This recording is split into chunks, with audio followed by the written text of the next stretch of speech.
Welcome to দাওয়ার new video. এটা হচ্ছে সাগরের পার। এই সাগর থেকে যে কাঁকড়া এবং কি মাছ ধরা হয়, কিছু কিছু মানুষ এটা তাদের বাসায় নিয়ে যায়, কিন্তু কিছু কিছু মানুষ এখানে এই যে দেখুন এখানে বানিয়ে এখানে সামাল করে দেয়। যেমন তারা দেখুন এটা হচ্ছে কাঁকড়া, এটা হচ্ছে ওমানের বিশিষ্ট কাঁকড়া। এখানে চাষ করা হয় বললেও চলে, আবার এগুলা এখানে এমনি এমনি উৎপাদিত হয় এটা বললেও চলে। তো দেখুন খুবই সুস্বাদু, দেখুন খুব মজা করে খাচ্ছে উনি। ভাই কীরকম হয়েছে? সেই স্বাদ।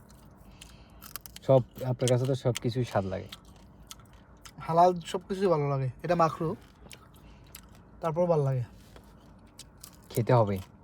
প্রচুর খেতে হবে। আমার স্বাস্থ্য এমনি কমে আছে। হ্যাঁ ওনার খুবই, দেখুন ক্যামেরা ফ্রেমে আসতে কষ্ট হচ্ছে, তবু বলছে স্বাস্থ্য আসলে ওনার স্বাস্থ্য খুবই কম। তো এতটুকু পরে ভিডিও, কিন্তু বাগে পাইবে না। তো এতটুকু ভিডিও, পরবর্তী ভিডিও দেখার জন্য আমার চ্যানেলটি সাবস্ক্রাইব করে আমার সাথে থাকুন। ধন্যবাদ।